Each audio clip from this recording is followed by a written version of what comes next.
All right, what's going on, guys? It's Fast Cars, Fast Money, and we're going over the final picks video for the Xfinity series at Darlington this afternoon. They're racing this afternoon, I think at like 1:30, 1:40, something like that, Eastern time.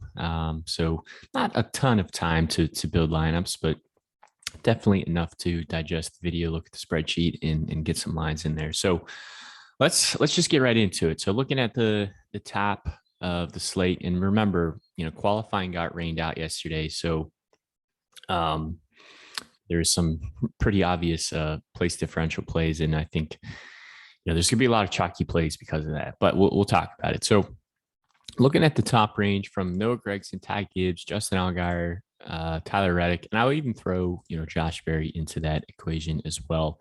Um, I don't think you can really go wrong with any of these plays. If it were me, I would try to get probably 2 to 3 of these drivers in this range and just kind of spread your ownership around.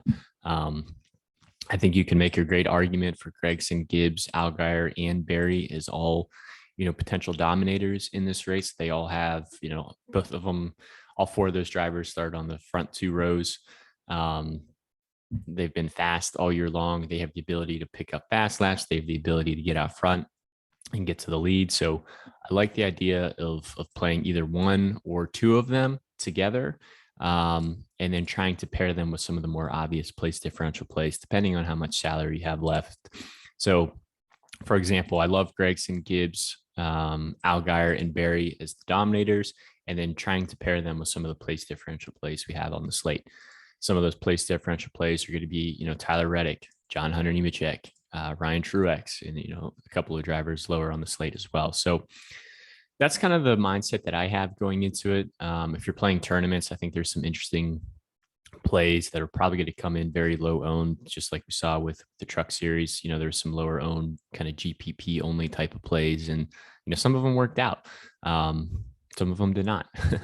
But I like, again, high interest, all these guys. I don't think you could make an argument like fading one of these drivers. So like just kind of mixing and matching your ownership around. If you feel, strongly about one driver versus another, lean more on him versus, someone else. I will say Gibbs will probably carry the most ownership outside of Reddick in this range, just because, usually the pole sitter gets an extra bump. And remember, these times weren't set based off their qualifying time. So it's very possible that, Gibbs doesn't maintain the early lead because of that, but still Ty Gibbs, still a JGR car. He's been one of the best drivers all year long. So I think the likelihood of him leading laps is still very high.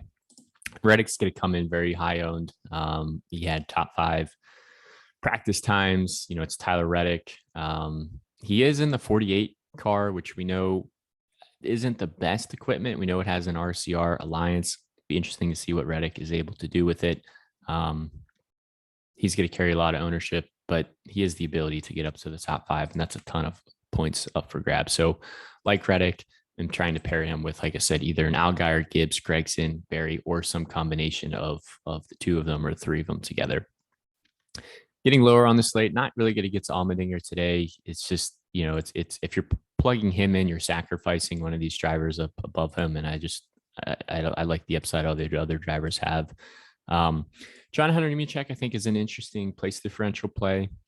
Maybe if you're trying to fade the Tyler Reddick chalk, John Hunter Nemechek is probably still going to carry a good amount of ownership, but probably he'll come in lesser owned than Reddick and Truex. So I think he's an interesting, pivot type of play, or, even pairing them together and just going like a single dominator approach with, hey, I'm only going to play Ty Gibbs, and then I'm going to plug in Reddick, Nemechek and Truex or something like that.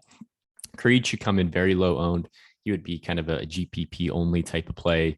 Ryan Truex, JGR car, starting 28th, another good place differential play. I like the idea of, pairing a Truex and or Nemechek, with some of the dominators that we just talked about above. So I think you want to try to get, probably 3 to 4 of your drivers of the guys who are high or medium up in this range, and then really just coming all the way down to the punt range and plugging in 2 punt plays. But if you want to take a little bit more of a balanced lineup approach, some other drivers who I think are interesting would be Brandon Jones and Daniel Hemrick. I think both of them are GPP options. Both of them shouldn't carry a ton of ownership, but I like the upside that, the potential upside that a Brandon Jones and or Daniel Hemrick will offer you, especially at the price there and the ownership I think they're going to come in at. But most of my lines are going to be kind of more of the stars and scrubs approach. I think you can also make a good argument for Landon Castle. He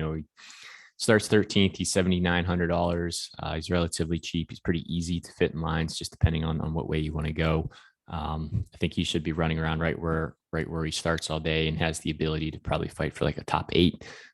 So I like that value. And then basically from Burton all the way to Weatherman. I mean, this 7K and 6K range, I don't really see the value at all. Maybe you could make an argument for some of the drivers in the 7K range, but I just don't like the build that gives you. And I'd much rather just, pay up for Castle or pay down for some of these obvious place differential plays. So Josh Bilicki and Tommy Joe Martins are going to be my two favorite punt plays, just because of, A, where they start, and B, the equipment that they're in. Their equipment is significantly better than most of the other drivers are racing around. So they should, if if nothing goes wrong, they should both easily be able to get into the top 25 and maybe even, further up from there. I think Stephen Parsons is an interesting pivot potential play off of Bilicki and or Martins. I still think he's going to carry a lot of ownership, but he should come in under owned, relatively speaking, compared to Bilicki and Martins. If you wanted to get a little bit different, I don't necessarily love Mason Massey. He's probably my least favorite of the punt plays that at least I will have ownership to. But I'm definitely going to sprinkle in some Mason Massey just because I think he's going to be under owned compared to the punt plays, and he's a way to potentially get different. Like, there's a lot of chalk plays on the slate. So, do either A, play all the chalk plays, just fade one of those chalk plays, or some combination. So if you're trying to get different in the punt range, I think Massey is an interesting option. And then I really like Bailey Curley too. I mean, he's dirt cheap at $4,600. Starts 30th. We've seen this car run really well and, fight for top 20s. We've also seen it just be a back marker. So starts deep in the field that I don't mind, plugging him in. And at $4,600, especially if you're pairing him with a Martins, a Massey, Parsons, or Bilicki, it really gives you a ton of salary relief to jam in, 4 of these drivers up here. So that's kind of the way that I'm going, more of like a stars and scrubs approach type of lineup. And with the stars, just mixing some of the obvious place differential plays with some of the drivers who start toward the front of the field, who you think will be able to get out front and lead you some laps. So that's the way that I'm approaching the slate today. Best of luck to everybody. We'll get our Cup Series picks video recorded and the spreadsheet posted probably Sunday morning. If you guys want access to this one, it's over on our Twitter. It's at FastCarsFM. If this has been helpful to you in any way, liking and subscribing to the video is all we really ask. We are on the road to 1,000 subscribers. We're on our way to 500 right now. That's kind of the next milestone. So just appreciate all the support we've been getting all year long, and catch you on the next one.